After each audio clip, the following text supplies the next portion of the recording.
Now it's time for Monty in the Morning. Hey, yo, man.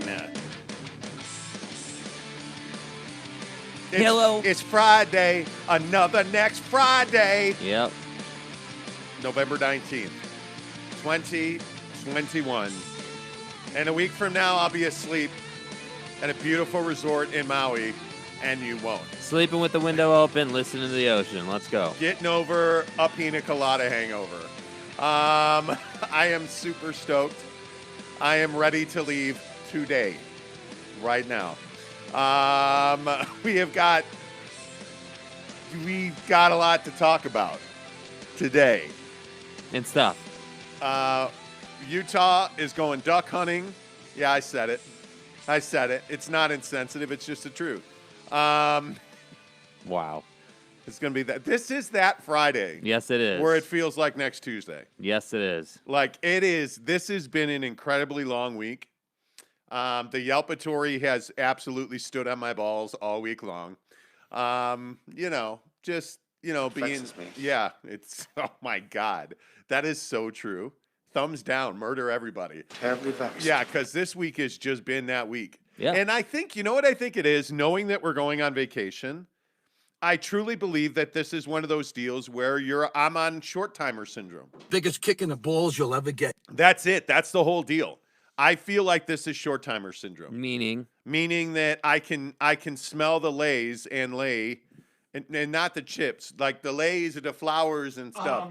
Yeah, I can smell the coconut sun oil and things, and stuff. And I can see hot chicks with tan lines in Hawaii, like already. Like I'm there, bro. I'm there. We're so there, bro.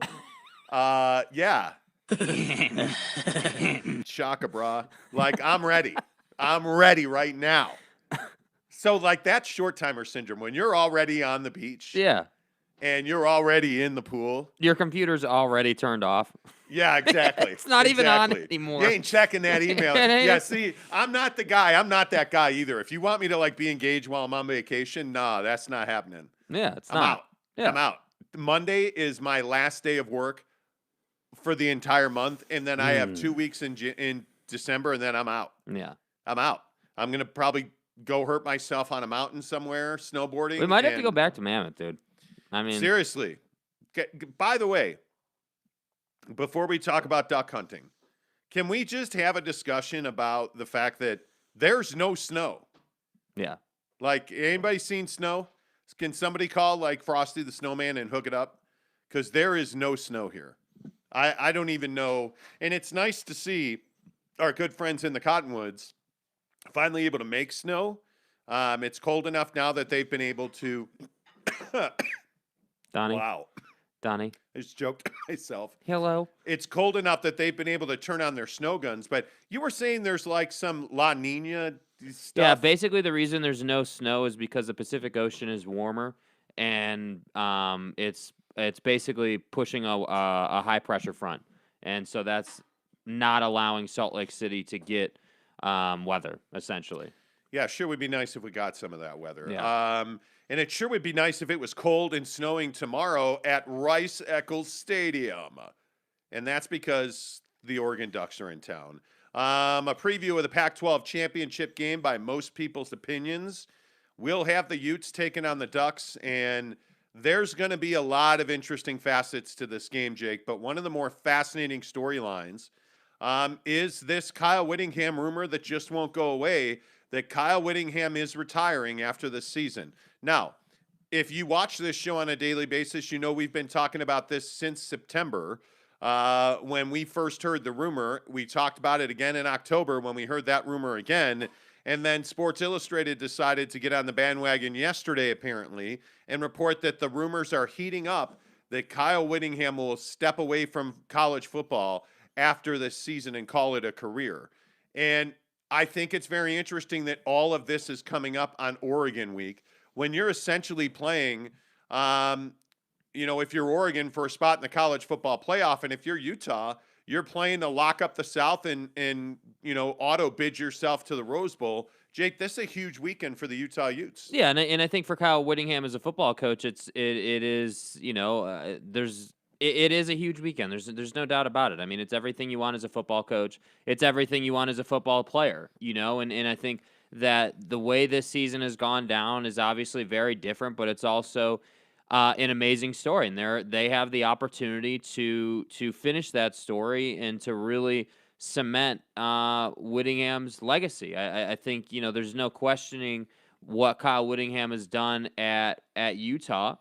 I just always think in the moment there's always opportunity to add to that list or that resume, and I think this game right here it could be one of Kyle Whittingham's final best last signature moments. And what I mean by that is if you win this game, it would be a huge flex, and unfortunately, this is kind of what we always find ourselves talking about come, bowl season and the end of the year in college football, which is the Pac-12 always shoots itself in the foot. And what I mean is you always have, Oregon or Utah or a college football playoff caliber team going to another place to die. And that's kind of what, this Oregon-Utah matchup feels like for Oregon. I feel like Utah is going to come out. They're going to play great defense. And this is going to be a really tough sledding game for Oregon. That's honestly what I feel like it's going to be. And I just think that from a college football standpoint and from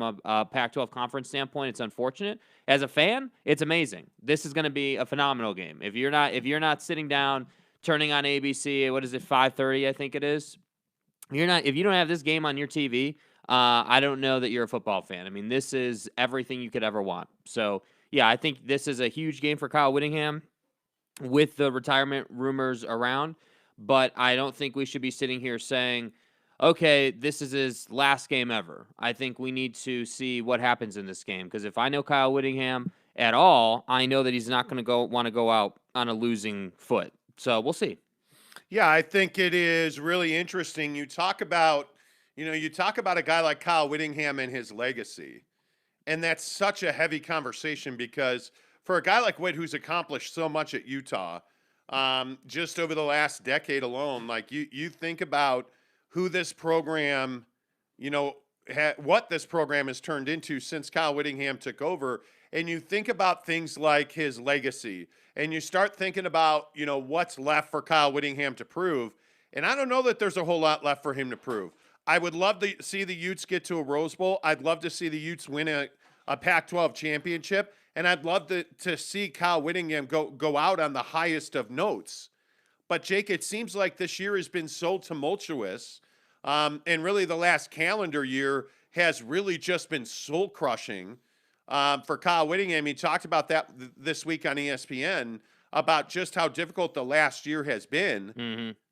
I mean, what does a win tomorrow night at Rice Eccles against Oregon really mean for him? Yeah, I think I think for him, for the program, for the players, even for the fans, for everybody on the Utah side, I think a win tomorrow against this Oregon team, it just is, I'm not trying to be corny, but I think it is one of those classic sports moments. You have a program that has lost 2 players in 2 years. You have a program that was really struggling. You have a program that had a quarterback quit on them, and then they come back. And I know that that's a point of, joking, right? But I'm being serious. He quit on this team. And I think that this team took that personally. They obviously had to deal with the loss of those players. And so I think now they've come together and they've been winning and they've been doing their job. And it's just that story, that feel that only sports can really put out. Hey, we were really struggling. We had tragedy in the program. We lost a quarterback. Like, all this stuff happened, but we came together. The program, like, again, all credit to Kyle Whittingham, right? This program could have easily just gone in and put in a 3-10 season or whatever. You could have put in like a terrible season, but you didn't do that. Instead, what did you do? You've leaned on your leadership and Kyle Whittingham and that coaching staff. You've leaned on the leaders of this football team and Britton Covey and Devin Lloyd, and they came together. And now you've been winning football games, and you've put yourself in a position to not only be a ball breaker for Oregon, but also to go out and put yourself in a position to win the Pac-12 conference. That's right. And I think that is just magical sports stuff. If you're a sports fan, that's what you're looking for. And I just think that it just means so much if they could win this game. Do we romanticize the impact that guys like Kalani Sitake and Kyle Whittingham have on this state? I think we make a big deal about the impact of coaches. I think we make a big deal about, how this is Kalani's dream job and Kyle Whittingham, is the perfect fit at Utah. And do we overstate that? Do we, and the right word again is romanticize it. I think Kyle Whittingham is the perfect fit. You broke the mold when that guy popped out the womb. There's nobody else like him. Yeah, I mean, if we romanticize, Kalani and Witt, then we definitely, are too negative on other people in the college football world who struggle, and that's what sports is about. It's an emotional thing for fans and for people like us who obviously cover it, and I think that sports, as you have said for probably a decade at this point, is the thing that brings us together. And I think that because it is that thing in our life and it plays that role, there's a lot of emotion behind it. I mean, think about it this way. Like, if we take a step back and we look at the NFL, I mean, when you have Thanksgiving and Christmas and the holiday season coming, the NFL is absolutely part of all of those days. And we look forward to the NFL Thanksgiving game, whatever that is. We look forward to Christmas Day in the NBA. So, yeah, sure, if you want to say we romanticize it, sure. I'm saying that I want to have a belly full of great food and I want to have sports on the TV and I want to be on PTO and not be worrying about the stresses of life. Yeah. So that's probably why we feel that way about sports. But, yeah, I mean, I'm more than happy to give Kyle Whittingham and Kalani Sitake all the love in the world because I think they've earned it. They've done amazing things in their roles and they deserve it. Well, and it's interesting in the state of Utah in particular, because this is not in every state. Yeah. But in the state of Utah in particular, you've had some legendary coaches here. I mean, if you think about Lavelle Edwards, if you think about Jerry Sloan, Kyle Whittingham, Kalani Sitake now is starting to climb into that echelon. And by the way, I also don't think Kalani's there yet. I mean, Kalani's had a nice start to his career at BYU. Kalani's not a legendary coach yet. He's had a nice 18 months right now. That's what I would say. He's had a nice 18 months. There's a lot of momentum in the program. A lot of great things are happening. But, hey, you still got to go out and get into a New Year's Six. Hey, you still got to go out and win the Big 12 the first year you're in there. Like, you still got to go and do these things to get to that status. Yeah, I think it is. I think it's one of those things where we just need to take a minute and realize how good Kyle Whittingham is at his job. That's where that's kind of where I'm going when we talk about romanticizing the history of coaches in this state. And I think because there's not an NFL team here, that's why these guys are so important. You look around the other states in the Pac-12, they've all got NFL teams. You look at like the Seahawks. You look at obviously it goes without saying California's got 3 NFL teams or whatever it is. You look around and basically everybody else has an NFL team, and we don't have one here. And I think that's why locally the football fan is so plugged into BYU and Utah. And yes, everyone's going to come into the comments and say, well, what about Utah State and Weber and whatever? I'm telling you, great. Yeah, those programs are cute. But at the end of the day, Utah and BYU are, the ticket. Yeah, but I think if you look around the history of sports and if you look around, I mean, I grew up in Chicago with some legend. I mean, there's no more legendary coach than Mike Ditka, but I think when you look at longevity and success, I think that's what defines the greatness of coaches. Yeah. And if you look at Kyle Whittingham, he's not a flash in the pan. This guy has been he's a Utahn for life. Yeah. I mean, and that's why I do think there's a really good chance, and I don't know what you think about this, but yeah, I do think there's a real good chance he's going to retire. I mean, he was – that interview on ESPN the other day, he was nothing short of on the edge of emotions. Like, and I don't know how many people saw that. I'd encourage you to go back and watch it.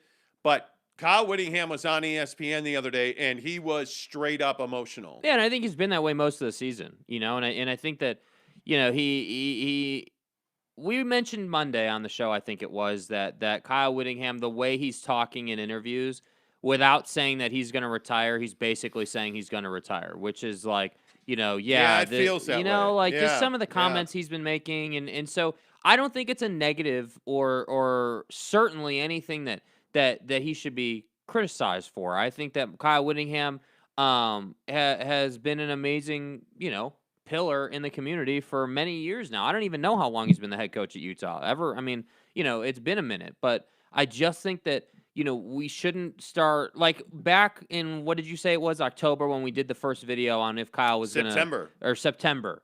I remember during those times there was a lot of conversations in the comments and people kind of abroad in the media asking, well, who is Utah going to hire? Because the Kalani to USC thing was, starting to heat up a little bit. And, there was all this conversation in the state of Utah. And I think that we're just not there yet. We shouldn't be talking about, Kyle's replacement. We shouldn't, I mean, we're kind of being forced to talk about whether he's going to retire or not because of the way he's talking.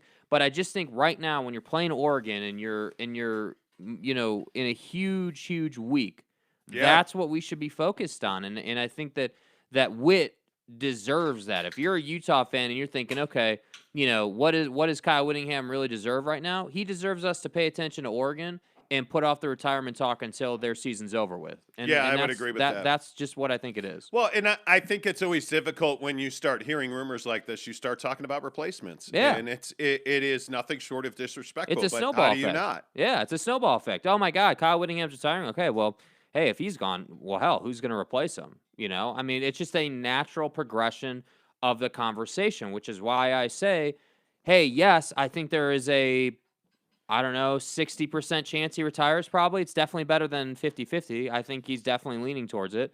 But, what are you going to say if you're sitting here talking about him retiring and then all of a sudden he says he's going to come back? I mean, then you're going to feel like an idiot. So that's why I say, rather than talking about his replacement and where's Utah going to go and yada, yada, let's talk about, hey, if this is his last, best moment as Utah's head coach, send it out on a high note. And that's what I think Kyle Whittingham is trying to do. I think he's trying to win a huge game, go win his bowl game, and get on with it. So that's where I think he is, honestly. I also think, by the way, there's a football game we got to talk about because, seriously. Yeah, I mean, Oregon's coming, and this is a college football playoff team. I think, obviously not to state the obvious, Avi. But, wait, I'm sorry.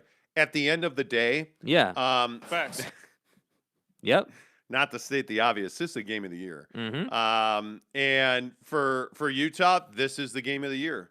And this is that game where, all of your fate's going to be decided. And I think one of the things that, I look at with this game is that I think Utah's going to have to win when they have three tight ends on the field. Because I think whether it's Fotheringham or, I mean, Keithy, like my point is when you have three tight ends of this caliber, they're big body guys that can move people and, oh, by the way, that can catch the football. I think those three tight end sets have been remarkably efficient and effective for Utah.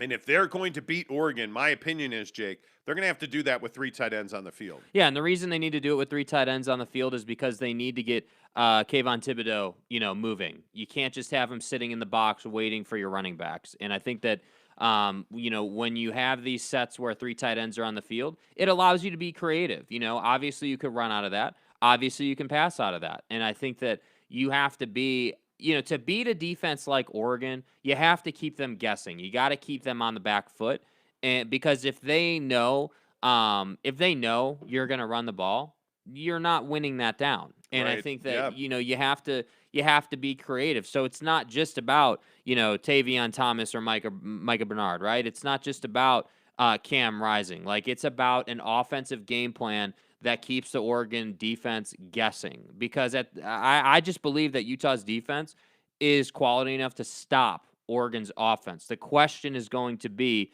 can Utah's offense, beat Oregon's defense? That's where I truly believe this game will be decided. I don't think it has anything to do with Oregon's offense. I think it has everything to do with Oregon's defense versus Cam Rising. Can Cam not turn the football over as well? And I also think that Oregon hasn't seen a team that runs the way that Utah does. And obviously, Tavion Thomas is a big question.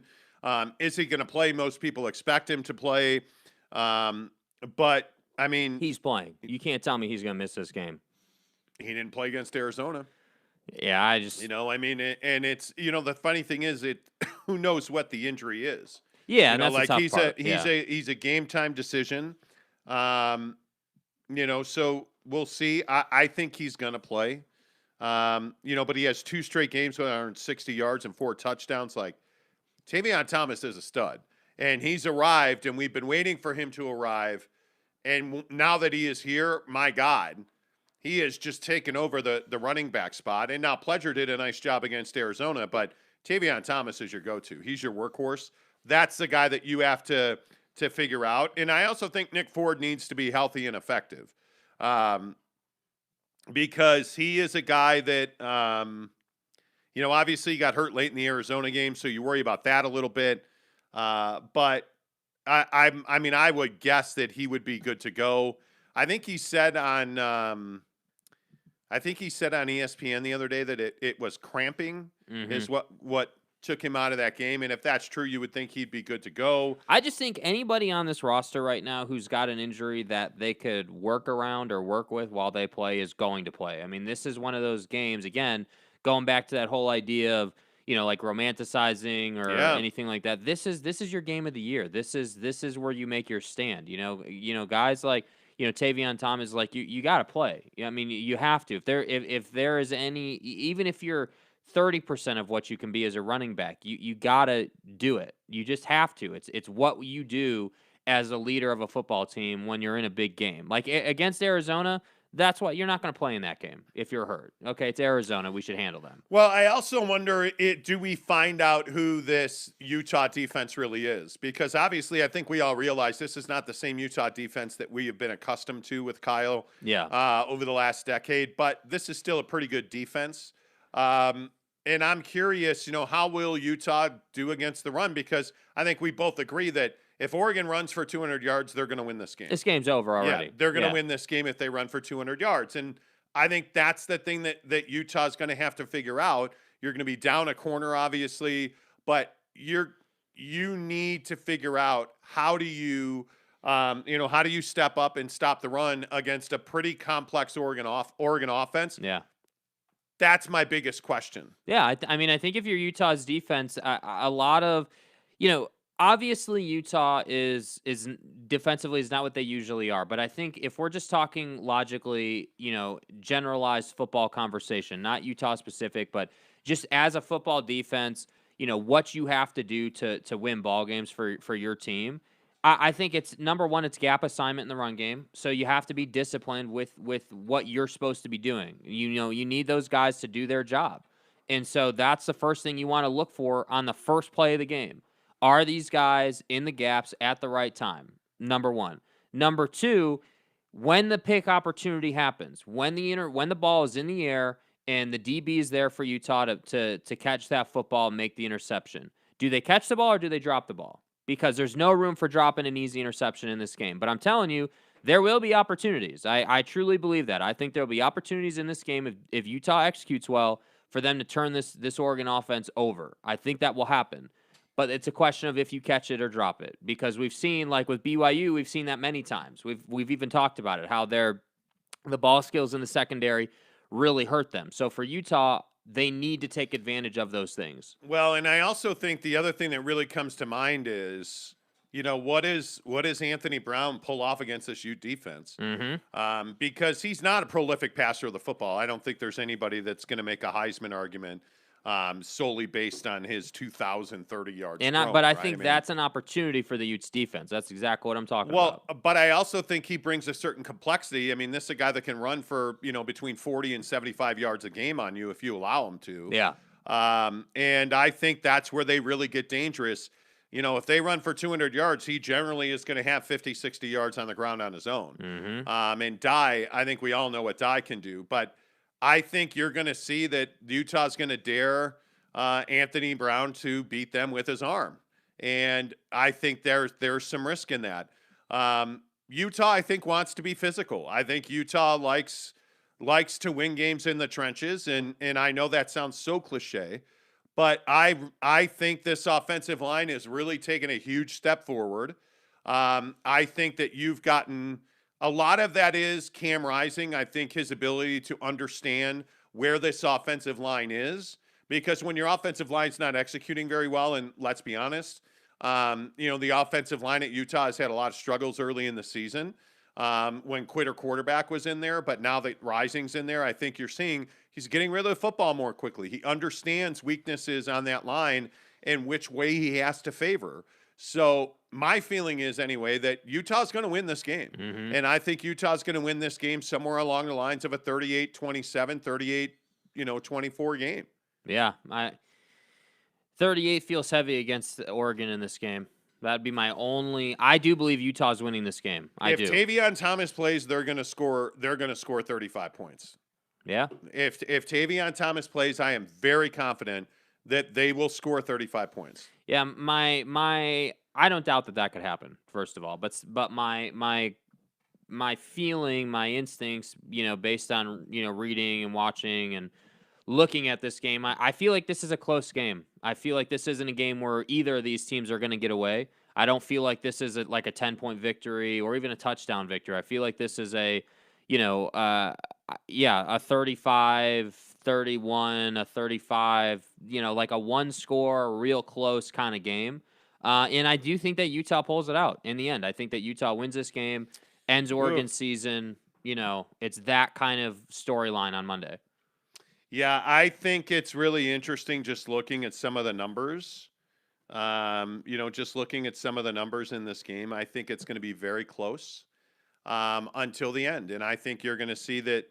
I just think that Utah is going to wear Oregon down. Yeah. If this game was at Autzen, I'd be picking it the exact opposite way, but it's not. It's not. It's in Sac Lake City, and I think there is no defense that gets after the quarterback or racks up tackles for loss, plays in the backfield. I want to say it's going to be really cold too. It's going to be in the 30s. Yeah. As the night goes on. So my feeling is that I really like Utah in this game.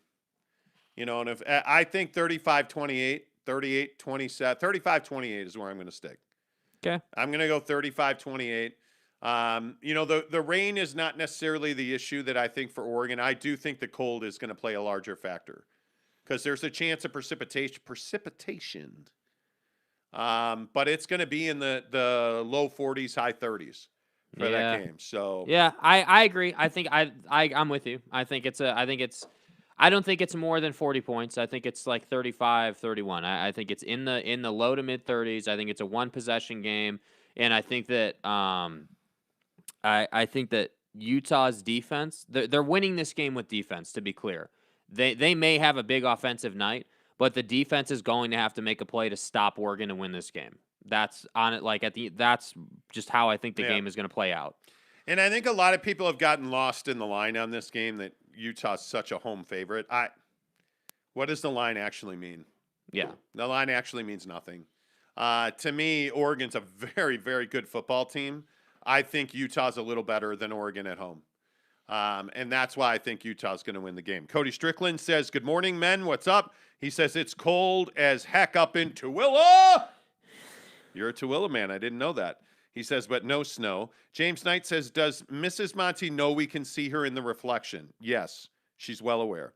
I'm going to ask David Locke why Donovan refuses the Rudy Gobert pass down the lane when it's an easy 2 points.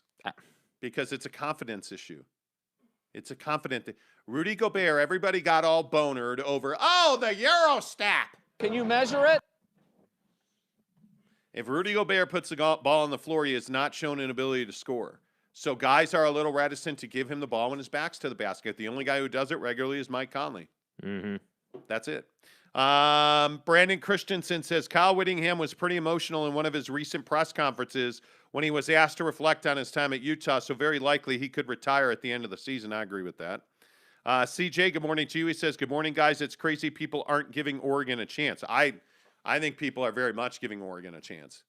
I don't think there's any question that people respect the Oregon Ducks. Yeah, I'm not sure.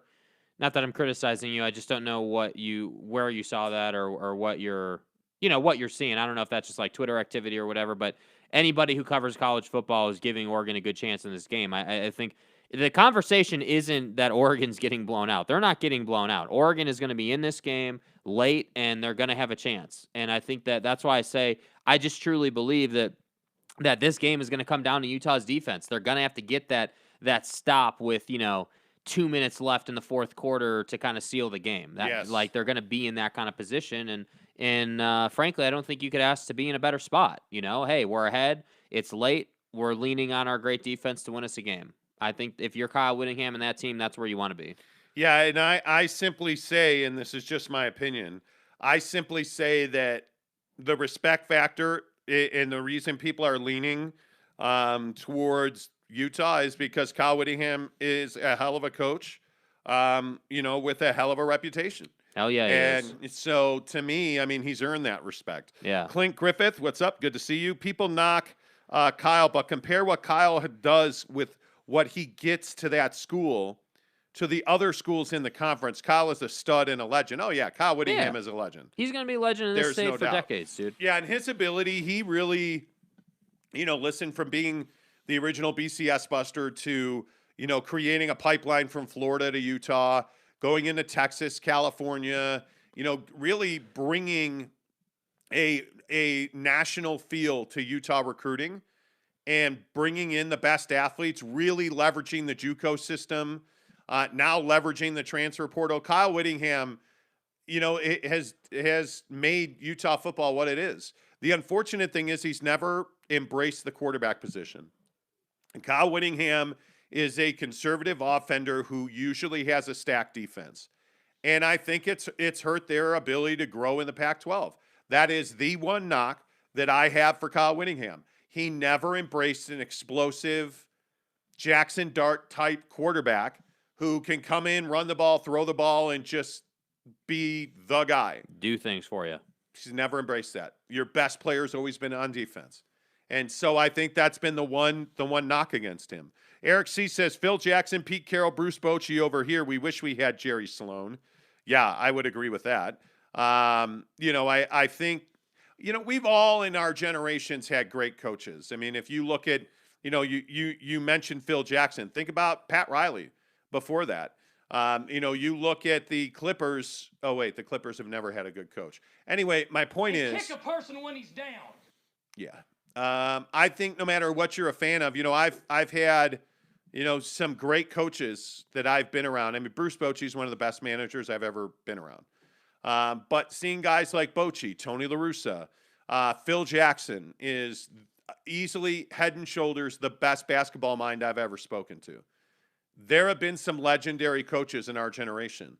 And I think, now we're seeing those young guys, the Luke Fickles of the world, starting to rise through the ranks. Kalani Sitake is one of those guys rising through the ranks, that's why they're all in demand when a major job like USC opens, like Washington football opens and everybody wants to talk to Kalani Sitake. You understand why? Yep. Because they're young, talented coaches. Greg Hawkins says, happy Friday, gents. Go Hawks. Go Hawks. Go Hawks. Thank you, Jake. Yeah. Checking out the PFF player grades, Utah matches up really well against Oregon. Yeah. And I'm actually a huge fan of PFF. I'm a subscriber. And looking at those numbers, I mean, Cam Rising is the highest rated quarterback in this game. There are people talking about that this is an opportunity for him to become like a national name. This is an opportunity for him to be like an actual guy. I think Cam Rising is a good quarterback right now. I don't know what the next step up in his game is. Mm-hmm. I think Utah's got to do a better job. They've got to get better wide receiver talent. Because I think he distributes the ball really well. He is an efficient passer. There's no doubt about that. And he takes care of the football. I'm curious if he had a Kenny Scott. What if he had some of the burners of the past? Yeah. What if he had a Drez Anderson? I don't know. Would he be driving the football down the field more? I don't know. But I think that Cam Rising's a hell of a quarterback, and I think he's done a really nice job for this club. And it will be interesting to see, how he develops and what the next iteration. The next level of development for Cam Rising is. I'll be curious to see that. Neville93 says, did you guys see the Jazz game last night? No, the Jazz We don't played? watch Jazz games. No, Are we you don't. sure? Shout to Mo Bamba. Yeah, Yeah. I just watch Magic games now. That's Yeah. kind of my team. So You know, Mo Bamba and stuff. yeah. Shout to Mo Bamba. Yeah, of course we did. Larry Pilgrim. Wow, Larry Pilgrim says Lloyd is higher than Noah. Our tackles are higher, and Davis is higher as well. And Tafua isn't far behind. Yeah, I'm telling you, Utah's talented. I just wish that Utah had the skill positions are an issue. I mean, if you look at corner depth and wide receiver depth specifically, like wide receiver depth at Utah is a problem right now. I mean, and that's why I said they're going to have to win with 3 tight ends on the field. If you want to watch a key to the offense for Utah, how often do they score touchdowns? How often do they break big runs with 3 tight ends on the field? Yep. Because that's where they're going to win. Like that's where they're going to win. CJ says, mostly Twitter. Haven't had time to even follow BYU stuff this week. Okay. Snuka says, good morning, everyone. What's up, Snuka? Good to see you. Tanner Plummer says, my prediction, Utah 35, Oregon 30. Yeah, see, and that just kind of feels what this game is. Like that, honestly, that's what it seems like. That's interesting. Tanner also says the state of Utah has had some great coaches. Lavelle, Stan Watts. Yeah, we know who Stan Watts is. Thanks. Because he puts in parentheses, legendary BYU basketball coach. Is there anybody in this town who doesn't know who Stan Watts is? Stan. Ron McBride, Rick Majerus, Kyle Whittingham. Rick Majerus, good addition, absolutely. Whoa, why'd you delete your comment? Man, I'm reading your comment and you delete it. Monty, I agree with you. Yesterday on Twitter, I also said 35-28. Nice, I like it. The line is only there to encourage betting on both sides, correct? I agree with that. We'll see. We'll see. I think this is just a huge game. Mm-hmm. This is a massive. This is what's great about November football. It's a huge flipping game. Yes. Like this is one of those games where we don't watch Jazz or BYU sports. Like I had a guy yesterday on YouTube. Do you guys ever pay attention to BYU sports? Bro, are you serious right now? No, we don't. Anyway, the point is, this is one of those games. This is why you watch football in November. Because national championship implications, Rose Bowl, big money implications, recruiting implications. You're going to have on an incredible uniform if you're a Utah Ute. You're going to have on something that, resembles, a dog that ate deer crap and vomited. If you're an Oregon fan, that's what your uniform looks like. So. Bro. What? A Martian exploded. What do you want me to say about their uniforms? Yeah, I get it. Their uniforms are terrible. What are they? So they're wearing a bright green one or what? Who cares? I hate Oregon. Have I ever mentioned that on the show? You seem to not like teams that wear green. Okay. I hate the Milwaukee Bucks. Mm-hmm. I hate the Boston Celtics. The Green Bay Packers. Who? Yeah. I like the Irish of Notre Dame. They don't wear green. Yeah, they do. They wear blue and gold. Do you guys understand what I have to deal with? They wear blue and gold, not green. I'm talking about Notre Dame, the Notre Dame Fighting Irish. Bro, they don't wear green. You're an idiot. They wear blue and gold. No, When's the last time they wore a green jersey? God, what did I ever do to you? I say my prayers. Hell no. I don't tithe. Hell no. What did I ever do to deserve this kind of punishment? It's not the best situation, and we all know that. Notre Dame doesn't wear green. They don't. Okay. They don't. Okay. What do I even say to something that it's so outlandish? Who does that? That's just you saying that to piss me off, right? No, it's not. This is It's you. not. This is you throwing cookies at the fat guy, isn't it? Okay. That's what this is. Here we go. Right? Had to bring in. Yeah, you had to bring in the fat jokes. Well, that's what this is. It's isn't not. They don't wear green. They don't. There's no green clover on their helmet. There's a tiny little green clover on their jersey. That's white with blue numbers. I don't get with it. typically gold pants and white socks. Greg Hawk, what is wrong with you? Eric C. says, Monty, just curious, who's your most legendary coach ever in California? Steve Kerr. No, John Wooden. Yeah, John Steve Wooden. Kerr. Fuck off. See, you say...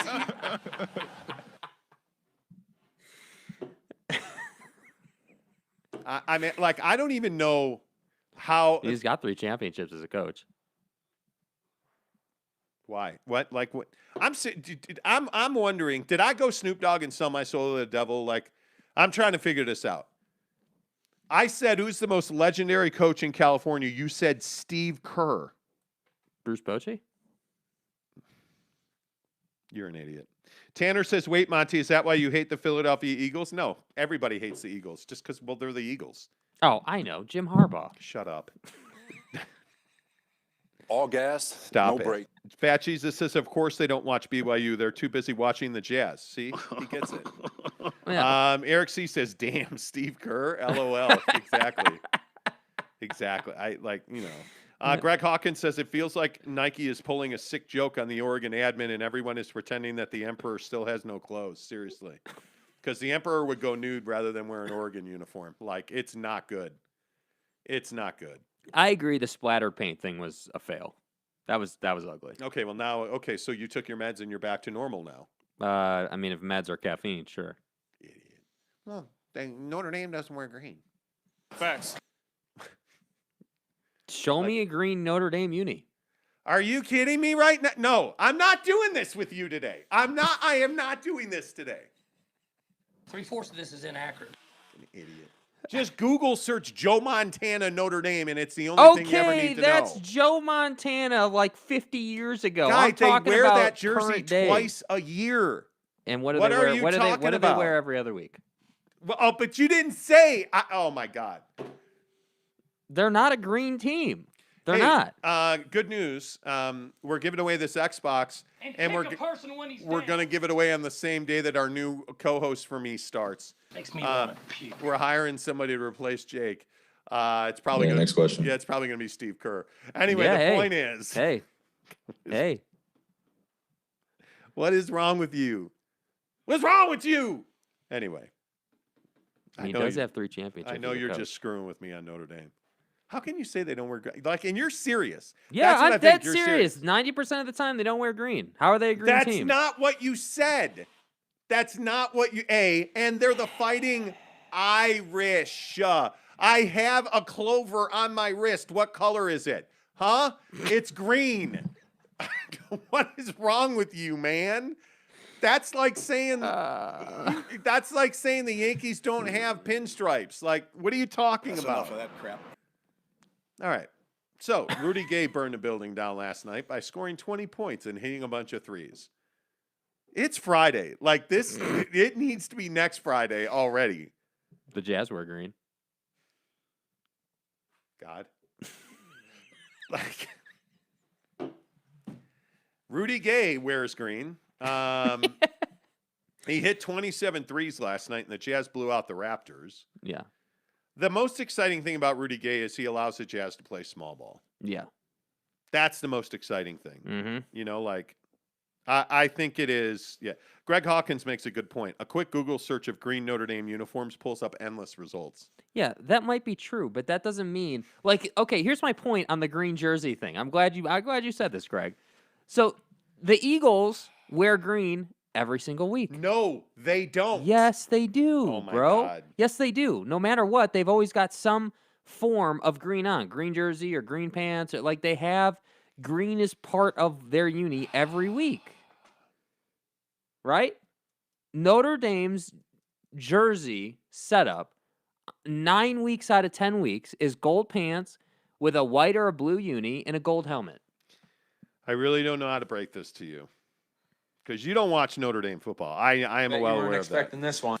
By the way, anyway, the point is they have green on their uniform in some form or fashion.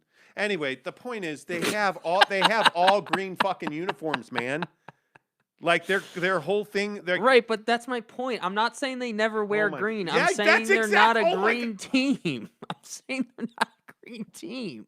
Oregon is a team that wears green on a consistent basis. I'm drowning you in the ocean. The Seahawks are a team that wear green on a consistent basis, however ugly it may be.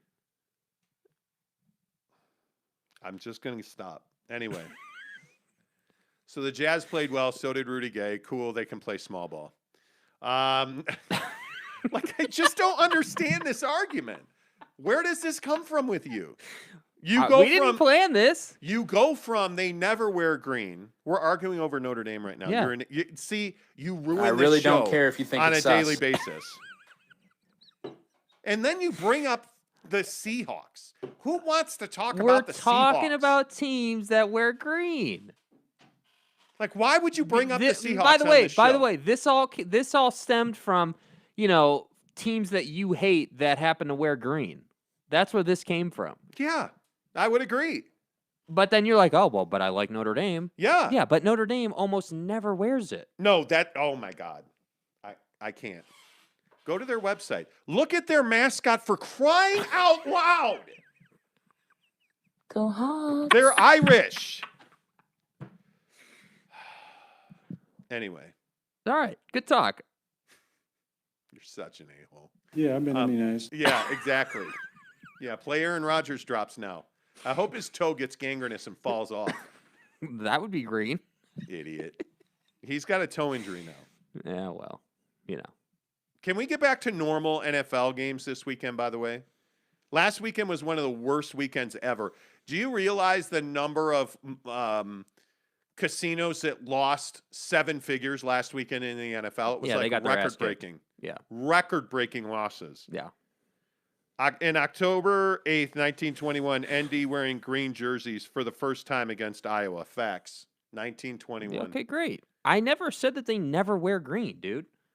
What we're saying is that some teams wear green like every week. Oregon, the Packers, the Seahawks, those teams. All I'm saying is Notre Dame pretty regularly is wearing gold pants with a white or blue jersey and a gold helmet. That's all I'm saying. That's it. I can't argue. Look, listen. You can't fix stupid. You just can't. If you don't think that green is part of everyday life at Notre Dame, you have no idea what you're like lost. Okay, maybe I am lost. You are lost in the world. Such a smart person. You really are lost. Aren't Yeah, you're lost. Like you're Karen. You're lost. Like, okay. What do you, man? What do you want me to say to that? I mean, look, asshole. Yeah, let's get the Mrs. Monty mirror. The Mrs. Monty mirror with the Notre Dame mascot on it. I mean, it's green, motherfucker. It's green. I get it. He's Irish. I get it. I'm not denying it. Okay. Rudy Gay. Does Joe Ingles ever play another minute with Rudy Gay on the roster? Nope. See you later, Joe. Where's James Knight? You go looking through the comments for James. I don't know if he's here or not, but Rudy Gay is going to take every single Joe Ingles minute there is. And I think it's good for the team. I think Joe needs rest. I legit think that it would not be a crime if Joe took honestly, I think if Joe took a few games off, I don't think that'd be a crime. I think the guy needs rest. Barfing Chicken says, sick of NFL handing us bags full of baby barf labeled Thursday Night Football. Seriously, bro. 25-0. Come on, dude. Interception after interception, quarterback after quarterback. Okay, listen. Atlanta played 3 quarterbacks, and every one of them threw egregious interception. Matt Ryan should just get traded now. Yeah. This has to be the end of the road for Matt Ryan in Atlanta. Yeah. This has to be it. He deserves better, dude. Has to be it. I mean, yeah, and Thursday Night Football has not been scintillating. When has it ever been scintillating? There have occasionally been good matches. I mean, the Monday night games have been fantastic. Monday night is always better than Thursday. Monday night this year has been fantastic. Yeah. It's been fantastic. Anyway. Yeah. No. What do you want me to say about BYU that hasn't already been said? BYU's got a business trip this week. Yeah. It's Georgia Southern. We talked about it ad nauseum yesterday. And everyone said, oh, you guys got to talk more Utah. Okay. Talk more Utah. Well, no, what I'm saying is I think we all know the job at hand for BYU. It's just a matter of, do you have the cojones to do it? Cojones. Do you guys realize you're 2 spots in the rankings away Yeah. from being top 12? You're 2 wins away, dude. 2 spots away. Like, win your ball What are we games, talking handle about? business. And honestly, like, again, we were talking about this in the vaunted pre-show meeting behind the scenes about, like, hey, what do we want to start with today? I literally said, there's nothing to talk about with BYU. This is very simple this week. It's time to play football. Go down there, kick their ass to the tune of 60-plus points, and come back to Provo. It's that simple. That's it. That's it. Like, literally. Timon Scott says, love to see KVN get the pick 6, though. Kyle Van Noy, where did he go? He didn't go to BYU. No, BYU doesn't put guys in the league. Yeah, they don't have any players in the NFL. Like, they haven't. Has a BYU football player ever gone to the NFL? I don't think so. I can't think of one. I mean, I know all the Utah guys that are in the NFL. But, I mean, anyway, the point is, Kyle Van Noy went to Brigham. And Jake loves that. That's like Brigham. That's one of your favorites. Kyle Van Noy. Brigham. Jake loves that. Yeah, but I think Kyle Van Noy just somehow extending his life in the NFL. He's playing well. I mean, he had that unfortunate period of time in Miami, but he's playing well. I mean, 3 sacks, pick 6, like really had an impact on that football game last night. Am I wrong? I thought Kyle Van Noy was on one of those Super Bowl teams. Oh yeah, he absolutely. was, right? Yes. Yeah. Yes. He went to Brigham, which is probably a different school. I would agree. Yeah, probably. You're right. It could be BYU. They don't. Danny Sorensen doesn't play at BYU. Nope. Either. Nope. He doesn't win Super Bowls. It doesn't Taysom Hill. happen. Richard McDonald, Dick McDonald had a farm. BYU greater than Utes in Oregon. No, they're not. Tanner Plummer says, my prediction, BYU 70, Georgia Southern, Waxahachie State University 14. Everybody's talking about Waxahachie State now. They'd like to know how to apply to get in.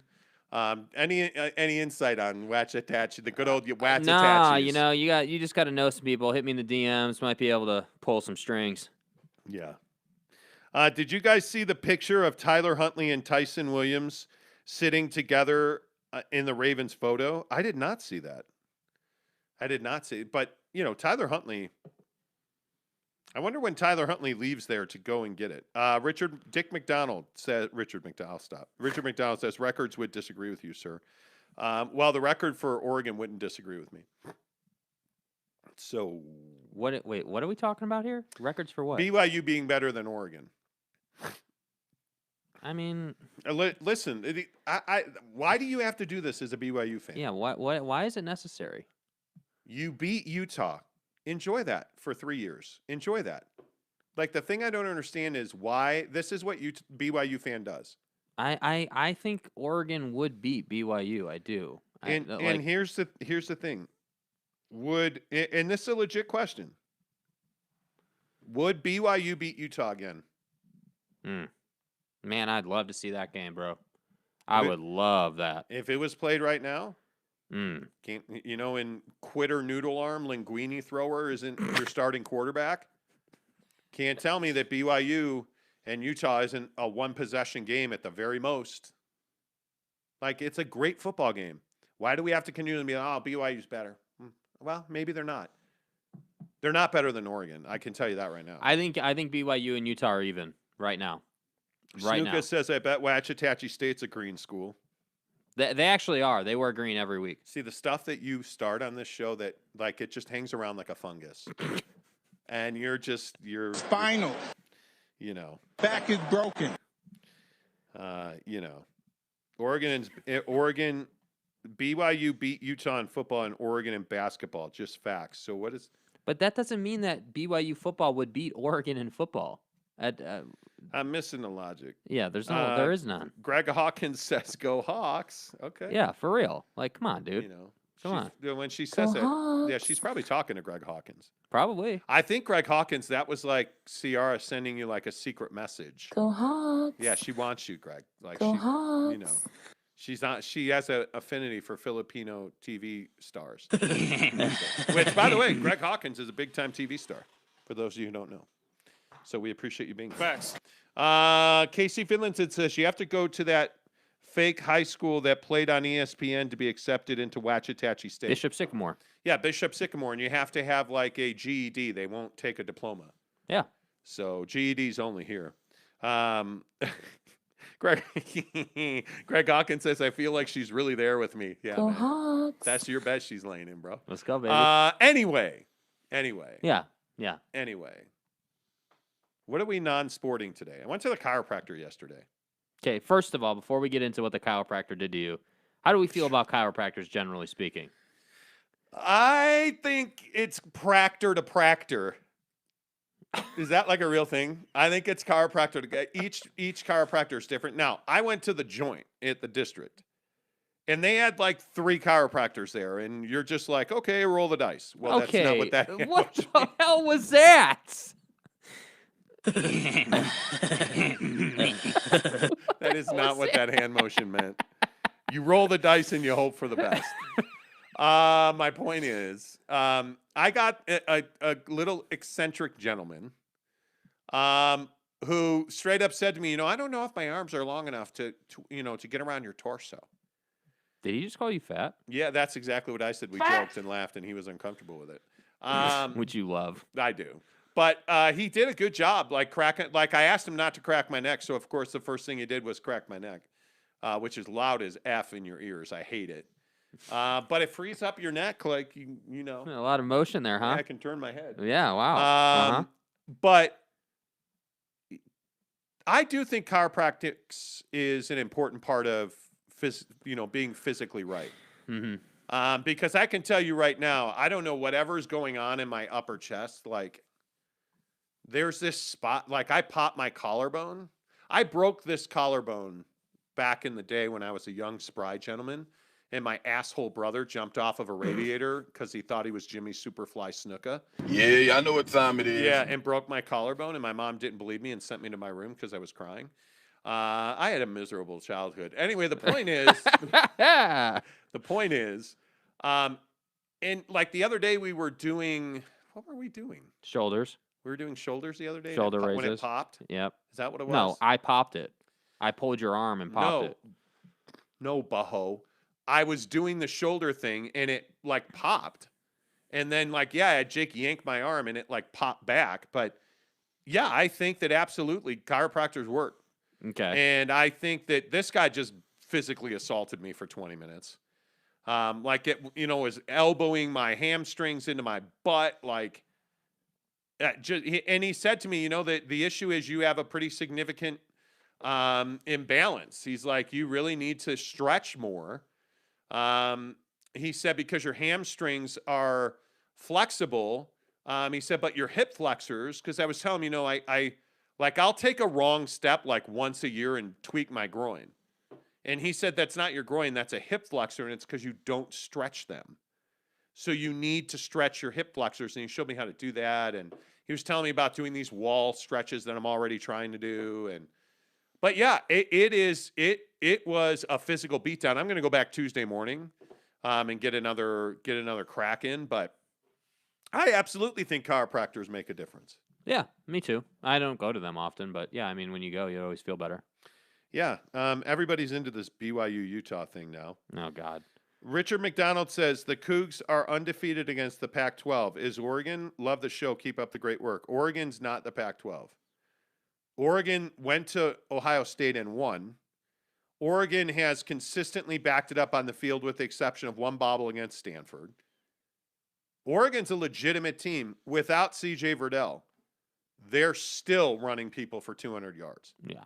I mean, which tells you their quality on the line. That's a legit football team. Yeah. I don't know that Mario Cristobal can take them to a national championship, but they're good.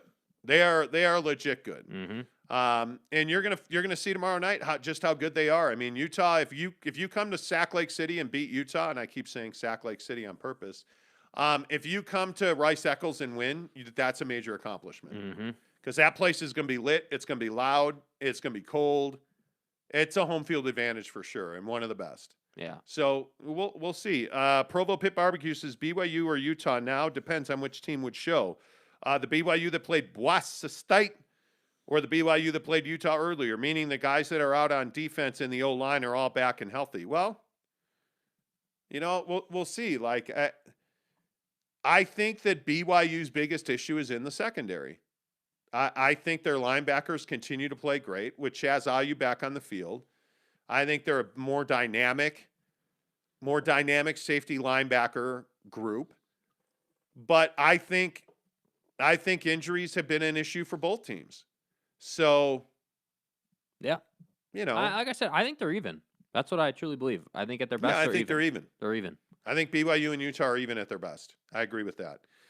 BYU already beat us, so no use in going back and again. Now, if Utah and BYU win out and it makes it both look good, yeah, I would agree with that. And by the way, if you're a BYU fan, you're pulling for Utah tomorrow night. Yes, you are. You need the strength of schedule. Richard McDonald says, doesn't mean they couldn't. That's the fun of sports. Talking a little dirt and speaking of hypothetical. Cougs 28-14 if we played. Yeah, okay, good luck with that. I don't know. I think BYU fan likes to turn the screws. And I understand it because Utah fans have been turning the screws for 10 years. Yeah. So, Angry Astley says BYU secondary are slightly an issue. Slightly? I'm not sure they could cover me. Snuka says BYU should play every game like they're playing Utah. Stop being nice. Yeah, seriously. Yep. Like, go street fight Georgia Southern tomorrow. I'm being serious when I say put up 70. I don't know how many weeks in a row I can say on the show that it's subjective who gets into a New Year's Six Bowl. Yep. It's an opinion. It's not a fact or a formula. It's an opinion. Go put up 70 and prove it. Make their opinion matter. Yeah. You know what I'm saying? Like, anyway. Yeah. Back to chiropractors. When's the last time you went to a chiropractor? Back in your baseball days. Yeah, I think so. I honestly couldn't even tell you. I think, yeah, back then. Yeah, probably. All right. So, yeah. I'm out of gas, dude. Yeah, I think this is what we should be talking about. Being tired. I'm done. Being life wearing you down. I am absolutely cooked. How are we all feeling in the comments with life? Are we tired? Are we ready for the holidays to be here? Yeah, the holidays are interesting because this is a conversation that I think a lot of people need to have. Like my wife works for a major Fortune 500 company, and they were doing training the other day that talked about the real story of Thanksgiving. Because I think we're all aware that the story of Thanksgiving is not, the Pilgrims came to America, murdered some turkeys, and invited the Native American Indians to sit down and break bread and live in happiness and harmony. Go Hawks. Yeah, like that's not what happened. We showed up, got off the boat, beat the out of some people, and killed them. And we're like, hey, are you guys hungry? I will downsize your face with a shovel! I mean, the story of Thanksgiving that we tell in school is, not true. Yeah. Christopher Columbus did not discover America and was not a nice man, right? So what do the holidays mean to you? Like, do you look forward to Thanksgiving and Christmas? Hell yes, I do. So yes, do I. I do. Every year, I look forward to it. So do I. I love it. I think the funny thing with our family right now is we're kind of past the, we do like small gifts or whatever, but nothing, like as a kid, the tree just being loaded with gifts and like opening presents and like, I just think the dynamic of our family is different now. We would rather be, in Denver or in Mammoth or like traveling or something like that, So like the holidays are more about like resting and enjoying the time off and, just doing whatever it is that we're going to do. Yeah, Eric C is exactly right. Wish we got some snow here for the holidays. Like, yeah, dude. We are in this country right now going through one of the weirdest weather cycles ever.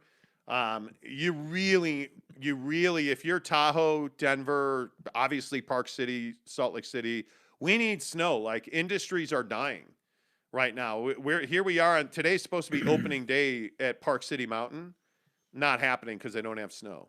Like it is really unfortunate.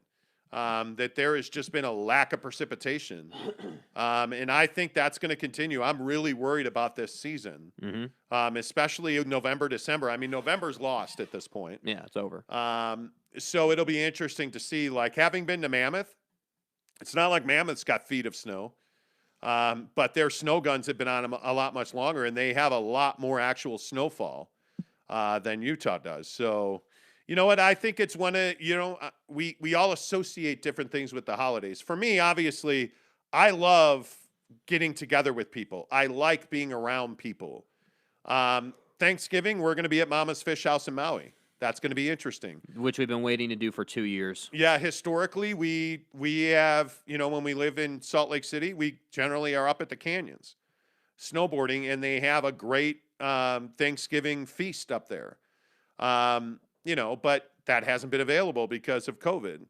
A year ago, we still lived in Phoenix, and we had everybody came to our house for one last shebang at Casa de Monte Mansion, right? Mm-hmm. So I'm looking forward to being an adult on Thanksgiving, which is, I don't know how many more times I'll actually get to sit around somebody's family table and eat a turkey. Yeah. Because that's not the way that we kind of do Thanksgiving anymore. We tend to travel, Mm-hmm. It's different now. I think, yeah, it is different. As I only have, colorblind idiot over here for a child. That's enough of that crap. Anyway, I only have Jake as a child. Like, I don't have any other kids, and he's never having kids. So, although we do have to talk about your date tonight. We don't have like a huge family. Mm-hmm. And now we're all three adults, and we all make adult money. We tend to travel on Thanksgiving. Yeah. So I'm hoping that trend continues. Yeah. Yeah. I just am ready for time off. That's what I'm ready for. I'm ready for not worrying about work. Yeah, it's been a long run this year. Yeah, the last probably 90 days have just been a grind. And I'll tell you, this calendar year for me has been incredibly financially successful. Like, I don't know that I've ever made more money than I made this year. Like, I'm so, I'm not lucky. I'm fortunate, and I have a lot of gratitude, but I earned that, I earned that money. Mm-hmm. This podcast has had an unbelievable year, growth-wise. This year's been very interesting, but I need some time away. Like, I need some, quiet time. And that's what Hawaii is going to be about, and that's what the last 2 weeks of the year are going to be about. But, it's interesting. One of the things we're doing this year for Christmas is we're not buying each other gifts. We're only doing stockings because we're going to be traveling. So we're going to be at some resort somewhere that's got some kind of snow. Yeah. But we're only doing stockings this year. So have you got me my gifts yet? No. I'm your gift every day. No, dude. When would I have time to go and get you So gifts? I'm going to buy you treatment for colorblindness then over this. What do you want me to get for your stocking? Because you don't need prophylactics, right? So what do you need? Jordans. Well, that's in about what do we got? 25 minutes. By the way, the shoe room is overflowing. Yeah, I mean that's another thing. Shoe room. I bought myself a new computer the other day. Merry Christmas to me, right? How much was that? Like $3,400. Yeah, it's only money. It's only money. I just Tanner Plummer wants to know what the Go Hawks drop is from. It's from Russell Wilson in Ciara, laying in bed, about to get it on, and Buddy is getting ready, and she's like, "Go Hawks! Go Hawks!" YouTube it. Just YouTube Ciara, Go Hawks, and you can see it. It's nice. It's really nice. Go Hawks. It is nice. Provo Pit Barbecue says, I'm on a low-carb diet. Thanksgiving is going to suck. See, I don't understand. I lost a ton of weight doing low-carb, and then I figured out it wasn't necessary. It's just, I'm telling you, you don't have to. I'm a huge believer that keto is terrible for you. And I'm a big believer that low carb is unnecessary. Carbs are not your enemy. The hard part is that when you're changing your nutrition, it can't be a diet. And so that's why everything I'm doing now has worked. And I have not, I continue to lose weight. I haven't gained any weight back. The chiropractor yesterday was funny. He actually said, man, when you're in Hawaii, don't go to the gym. Seriously. I'm going to go to the gym in Hawaii. But anyway, the point is, the reason that I've been able to lose weight and really just burn a ton of fat and put on muscle is because I'm in a calorie deficit and I work out. But the thing is, you'll never out-train a bad diet. If your nutrition is wrong, you're never going to lose weight. You're never going to cut. You're not going to put on muscle. Mm-hmm. You cannot out-train a bad diet. You can't. Nutrition, you can't. Snuka says stuff is stocking with some Built Bars. Seriously, I should. I'm actually on paleo, and it's more lifestyle. You really need to be in a lifestyle. You need to figure out how you can eat for the rest of your life. I guarantee you that if you're on a fad diet, like low carb Atkins or, keto, you did can't low sustain carb for a long time. I did, and you can't sustain it. Yeah, it's hard. Because what happens after that? Yeah. Well, you eat carbs, and guess what happens then? Well, you gain weight back. So what you have to do is you have to be in a calorie deficit. And by the way, what is low carb, keto, and paleo anyway? Well, it means you cut out a ton of stuff, so you're eating fewer calories, you're getting more protein, you're in a calorie deficit, so you are fat, losing weight. That's my point. You're not fat. So you're in all paleo, keto, low carb, all that does is put you in a calorie deficit. Yeah. So it just means you're getting a ton of protein. So my point is, and hey, Provo Pit, if that's what's working for you, man, knock yourself out. That's great. I've just figured out that for me, I need to be in a calorie deficit. I need 21 to 2,500 calories a day. Mm-hmm. I need a protein shake with creatine every day. 2 scoops of protein and creatine every day does the job for me. I need 80 ounces of water. I need vegetables and protein at lunch. I need a lot of fiber in the morning. And we're all good to go. I figured out I don't sleep well when I eat dinner. Yeah. I don't remember. What's the name of the restaurant I went to last night? I can never remember the name of that place. Village Baker. The Village Baker at the District. I got a cranberry turkey sandwich last night. Oh, well, that's why. And just slept terribly. Yeah. It was not good. Why? Yeah, because it's bread and it's meat. It was so good. You can definitely eat if you had like a a salad or an assortment of like veg or fruit or something, that shouldn't mess you up. But the carbs is what gets your brain going. Yep. Cam Harrison says, I wish I was having Jack for lunch today. Dude. Don't we all? I swear to God. Ooh, Chris Karn's going to Vegas today. Oh, are you really? My man. Where are you staying? Where did we stay the last time? Cosmopolitan. Yeah, that place was fire, dude. Headed to Vegas this morning, feeling good, Chris Karn says. Cosmo is fire, bro. My man. Cody Strickland says, I believe the jury decided yesterday on Kyle. They knew it will take a while to finish the trial, and they went home around 3 instead of 5. I'm sure he'll either be not guilty or get a hung jury. Yeah, he ain't going to jail. Yeah. He ain't going to jail. Provo Pitt says, comment. 88 pounds so far. Gym is the key along with veggies. Yeah. Brain training is major. Yeah. Anything you want to do in the long term is mental. Yes. You have to win the mental battle. It is that simple. Work, life, sex, food, you name it. Gym, mental battle. Like I didn't go to the gym yesterday. I went to the chiropractor instead. I felt guilty about it. And so I had to tell myself, hey, man, you've trained like 5 straight days. You took a day off. You'll be back at it tomorrow. Today's back and biceps. I'm going to crush that thing. And then I'm going to go get my hair cut with my guy, sweet-ass barber. We. You keep saying I. It's right. we. Well, you're colorblind. Anyway, the point is... Yeah, but that doesn't have anything to do with our barber. Right. Sure it does. Anyway, the point is, because he wears green all the time. Your tattoos look yellow today. Did you know that? Yeah. Well, again, you probably drank your pee. The point is you're colorblind. We are going to go to the barber because I'm going to go to the gym alone today. Then we are going to go to the barber. No, you won't. I'll make it. I'll find a way to, connive my way out of work. It's fine. Back and biceps are amazing, man. I know. Little pounding so biceps. Excited to do biceps. Pounding biceps. So that's excited. the one thing I don't have. The one thing I have not been able to develop. I have amazing triceps. I have great traps, shoulders, cock, like everything. Okay. Oh wait, that came out. Okay. That came out. No, see what I meant to say. Okay, buddy. Forearms. I just cannot train my biceps to grow. Or they probably grow. I'm just fat. I need to burn more fat. Mm-hmm. But that's really been my thing. Like I'm in this odd state. And Provo Pit, you can probably get down with this. Chris Karn says Village Baker is legit. Yes, it is. It's very good. Yes, it is. Monty, why are you wearing a yellow shirt today? Exactly. I don't know. Exactly. So I'm not the only one. Jack sourdough would be bomb for lunch. Snuka, stop it. Fat. Stop it. A sourdough would be so good. Snuka speaks I'm my a language. carb eating motherfucker. I am. Snuka speaks my language. He gets it. Staying South Vegas at the Cancun. Oh, nice. Might stop in Cedar at the Jack because of you guys. Oh, Chris, God, please. Chris, get a number it. 6, or if you want bacon, a number 7.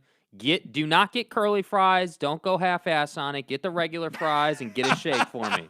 And then I want you tweeting about it, bro. Yeah. We need to see Pictures. this. Pictures, or it didn't happen. Yeah, come on. Come on, up clutch. Chris, come through, man. Let us live through you. Come through. Let us. You know. Let us eat our cholesterol through you, Chris Karn. I'm gonna do that. Yeah, thank you. I lost my train of thought. Training. Oh, yeah, I'm in this training. weird spot at the gym where I just don't have the drive. I don't have the fire. Yeah, because you've been doing it too damn long. Yeah, my body is, I think, physically tired. So, but my mind is in this place where I'm like, oh, man, if I take a day off, I'm going to get fat. I'm going to lose all my gains. And it's like, no, you're actually not. Well, you will lose your gains. If you take one day off. I mean, typically what happens is, this happened to us the other day. We saw this the other day. Not taking one day off, but like if you take a week off from doing chest, let's say, you won't be able to do what you did the last time you did chest. I mean, that's just the truth of it, you know? So, like, yeah, you won't lose all your gains in one day, but it's just as a thing. Yeah. So, yeah, and I don't think it's that the body is tired. I think it is that it is hard to just go and go and go forever, dude. Oh, I think overtraining's a real thing. I mean, 6 days a week for 3-4 months is a real thing. Yeah. There's no doubt. I do feel physically, like I got this collarbone thing, you know, like the only thing that feels bulletproof right now are my legs. And that's because I do quads and hamstrings a lot. Yeah. So my legs feel really good. But I just physically, this Hawaii trip, I need it to be like a reset button. Mm-hmm. You know, so a lot of sun, a lot of beach. And my wife said to me yesterday, man, I can't wait to just get off the plane, go to the resort, drop our bags, and go down to the beach and put my feet in the sand. The moment you get off the plane in Maui and you feel that breeze, hey, we've arrived. And the airport's open. Yes. You know, like that's one thing I do love about the Hawaii airports. They're like more open and you know, like yeah. I agree. Yeah. Have a nice day, gents. Heading to the gym now. Go get it, Provo Pit. Let's go, baby. Yeah, that's it. Show's over. One more show after today. Yes, sir. One more show. Yes, sir. And then we are off to Maui. Next Tuesday, Jake leaves. Next Wednesday, I leave. Monday's the last show for the rest Find us on social media, man. November. You're going to be able to see everything we do. We're going to do some live streams on Twitter and Instagram. Might do some live TikTok too. Follow us, The Monty Show. MONTY, The Monty Show. Jake is SLC Supercars. Until Monday, say goodbye, Jake. Go eat your Jack in the Box, Jake.